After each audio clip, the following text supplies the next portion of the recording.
guys, Ethan with Trackstar again. I want to show you guys part 2 of the Crazy CRX today. We have worked out a lot of little kinks and problems. We've also fixed some things that didn't need fixing, but we wanted to fix.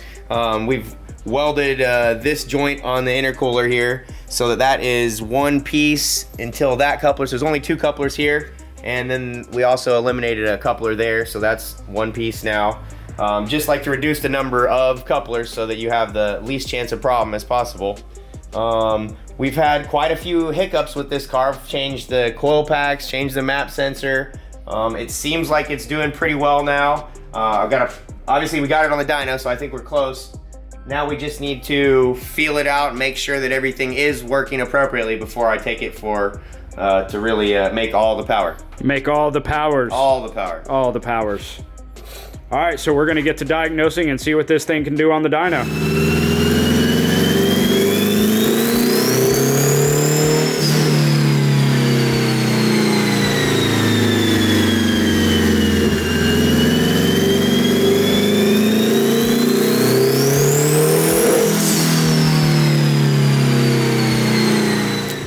All right, well, we just did a real light partial pull in the CRX, and I can right away see that my ignition timing is now scaling down smooth the way that it's supposed to.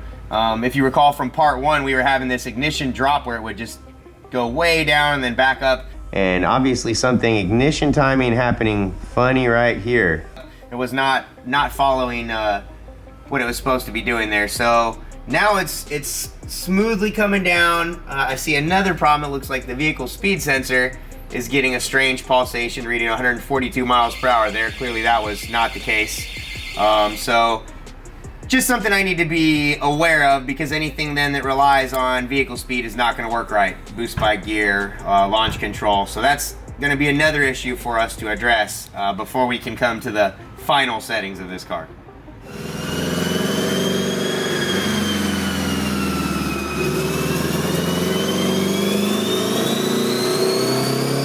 All right, I've got another item I want to highlight for you guys. We're approaching the area where we're going to start crossing into VTEC, and right now I can see that when I do hit VTEC, this gray vertical line, the injector pulse width is dropping at that moment. So looking back in the table, and you can watch as I slide through the pull, you can see where it's pulling the fuel data from. So right here is we're just about to cross into VTEC, and our fuel numbers are right here, 24, 29, 25, 3000. So I should be seeing something in the, around the 3000 area.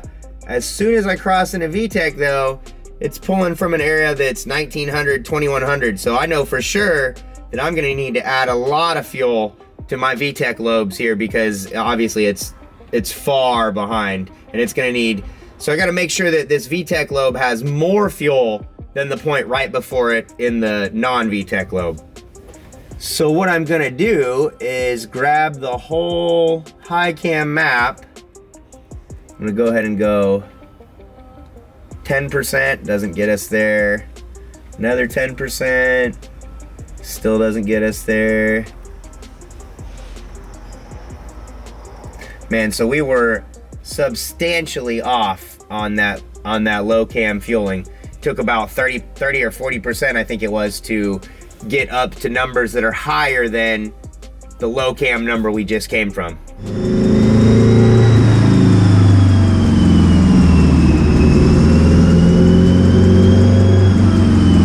Some kind of weird pulsation from the vehicle speed sensor. That should definitely not be doing that.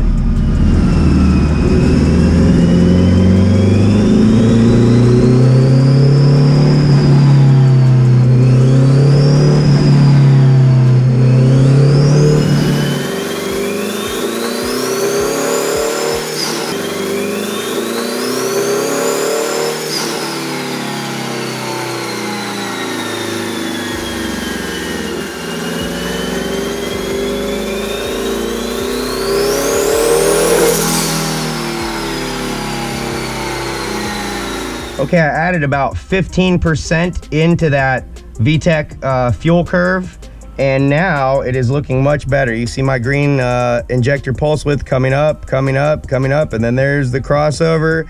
It's 5.46 right before the crossover, 5.6 right after the crossover, making a nice smooth shape up there. I do see we have a pretty steep ignition drop right there on the VTEC crossover. That's okay for the moment, but in the end, I'll want that ignition timing to look similar to the fueling here, where it's just a smooth line as it hits that VTEC crossover. Right now this is okay because I'm working on still working on some basic stuff here, but as the car starts getting everything right and making power, then I'll end up smoothing that out.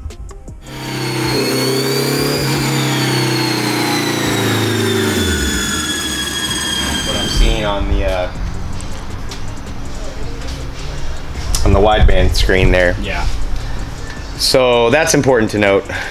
So I recorded it on my phone here to see what the data log says was my final number and what the phone says was my final number.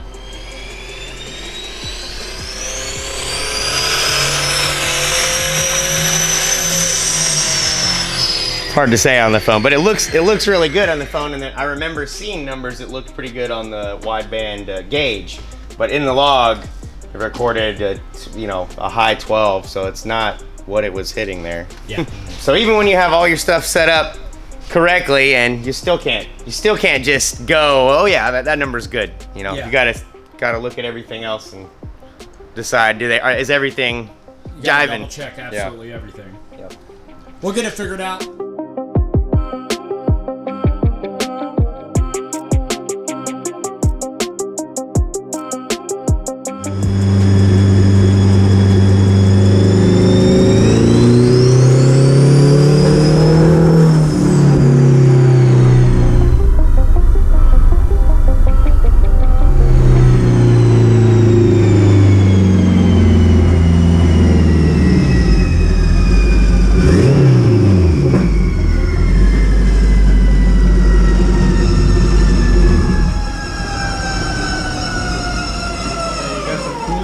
Yeah, even though the temperature is okay, 192, but I definitely see that looks like that radiator cap is allowing bypass right now.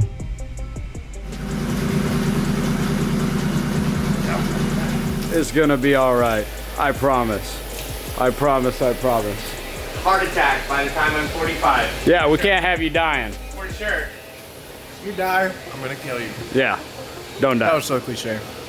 So today, guys, we have something really special for you. Adam LZ is at the shop. So is Aaron Losey from Lone Star Drift. We're just gonna hang out, fix a couple cars. We're gonna throw some BC parts on the 370Z and then also the Drift Vet over here. We're gonna have an awesome time. Thank y'all for tuning in to Trackstar Media Works. Make sure you subscribe and hit that thumbs up button. Let's get to it. It looks live. Yeah, it was in a parking lot. Yeah. Yep. And so anyhow, Aaron basically pulled out like the front frame of his truck, and then bought basically the radiator support, a radiator, and then now this upper tie bar that we put into the latch, and then he just purchased a hood for it. It looks so much better. No, this is true. Yeah, this is True's right here. Anything that you want to use, and then if you don't find a spot to put it back, just leave it right here. We'll put it back. I bend it back over. Is this? Is it new? I don't know what this is. Well, it definitely is supposed to this is supposed to bolt like this, no? Is it supposed to cover it? I don't know. Looks like it's supposed to go right there, yeah. I don't understand what it does though. If you're saying that the hood latch actually clicks into this? That doesn't make sense. Does it? It is odd. Well, it's supposed to have two latches. The underside of the hood's right here, and it's got 2 latches on each side.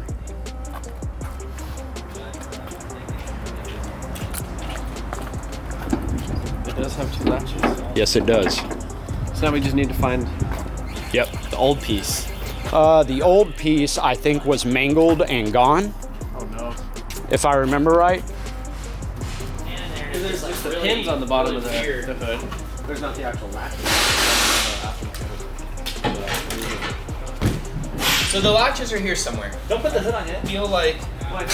Aren't you gonna do suspension on the lift? Then you gotta dig with the hood being up on the lift and everything?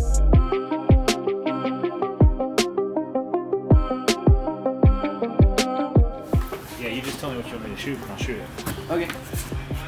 And the other thing, if y'all don't remember, so we got the Z here, and then yesterday we actually dropped the motor into the drift stang right there. That was fun to watch Albizi do.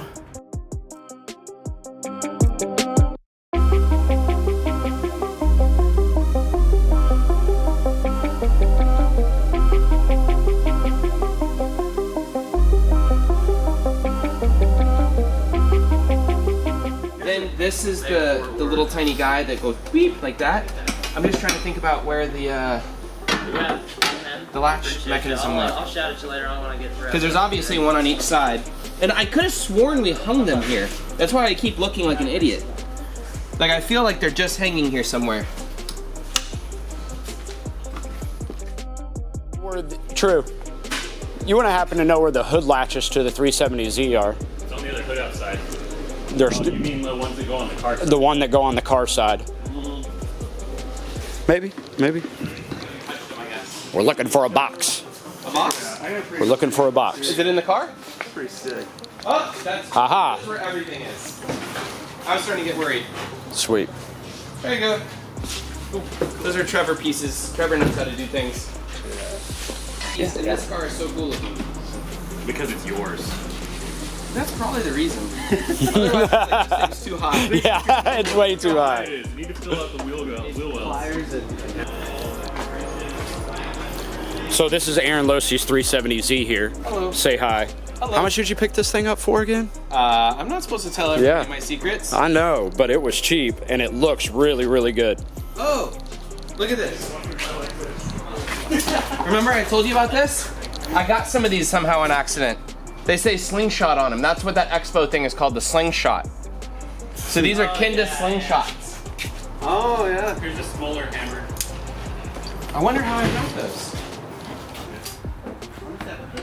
That would be a pain in the butt if we put the hood on and then it didn't have a hood prop. The hood prop, that's a good question. It's got to be laying around here somewhere if it had one.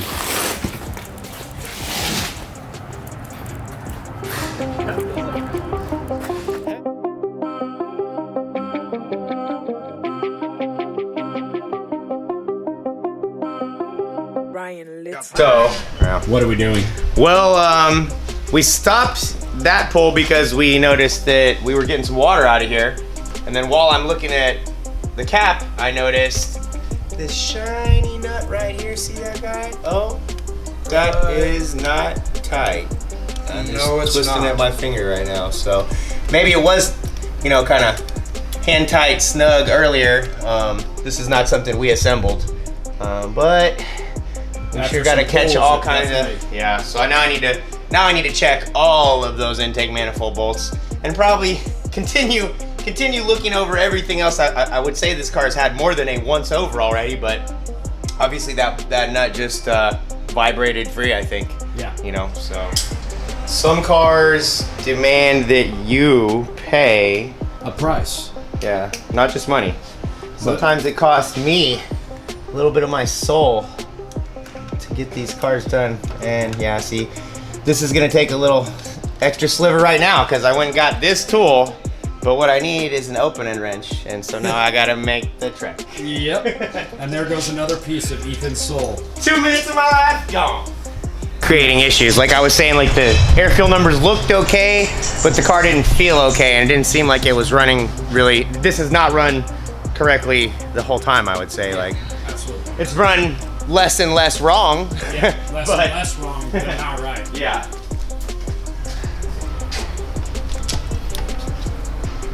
Man, that one was not tight either. Like, Yep. and it just does not feel great as you start clamping down on it. I know this was the one that was.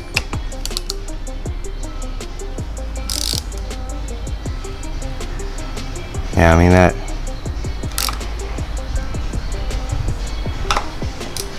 bolt has no real clamp. It's sitting there, but it's not providing any clamp against the gasket, I don't believe. This is bummer, man. Now that I got those other ones tight, I'm gonna re-go at these two and run it, see what we got. Yep. See if I see any indicator of any kind of leak. If not, maybe we'll continue, but. And once again, this just goes to prove a point that you think you have a car that is ready to go on the dyno and be ready to tune, but it takes days and days of troubleshooting and fixing and well, pretty much everything to get it to the point where it's actually ready to go on the dyno. We're on the dyno right now, and we're still not ready. Finding issues. Yeah. If it wasn't such a race car, I would drive it on the street a lot more, but it's got no tags and stuff. So. Hey. Race car. Who cares? Okay, so now I think I just need to change the radiator cap out. Okay. And then run it again. Anytime you have any kind of aftermarket neck like this, I think this is made by K-Tune, so it's probably good stuff, but anytime you have that, look at this right away. You can see the height difference between those two caps. This is the cap that was on there. I think that this one was not sealing in there, and you can see why right there. Yep. And that one's good.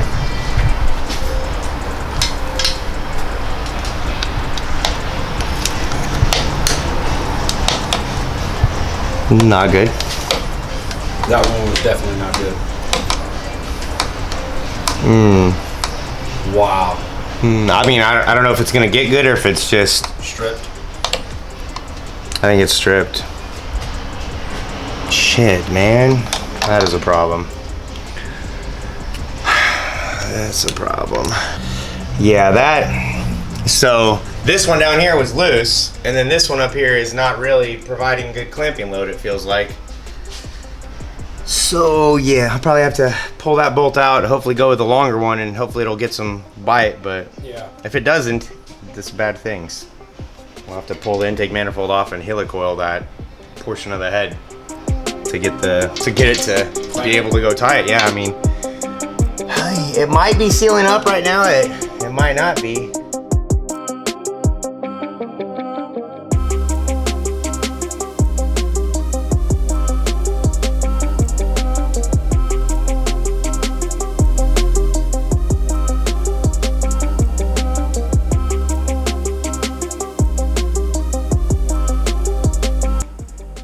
Now, clean up and the long walk back to the tool cart.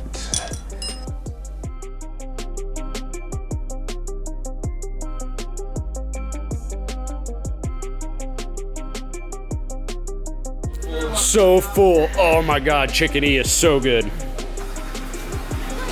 So guys, we tried to finish up the Crazy CRX for you. Obviously, Trackstar is a full shop. You've got Ethan here working on another car while we were trying to finish the CRX, and then Adam showed up, and it kind of just made everything go to poop, didn't it, down there, Ethan? Yeah, so we got some kind of unanticipated changes for the day. So they're gonna use the lift to do some cool stuff, I guess on Aaron Losey's Corvette, and I guess they're getting like the 370Z and the Vet, and we just got the Mustang ready. So I think Aaron's got 3 cars prepped for these visitors to go have some fun in. Well, that's super exciting. Well, hey, y'all don't get frustrated. We're gonna get to part 3 of the CRX here really, really soon, and we'll get it diagnosed and figured out for you, won't we, Ethan?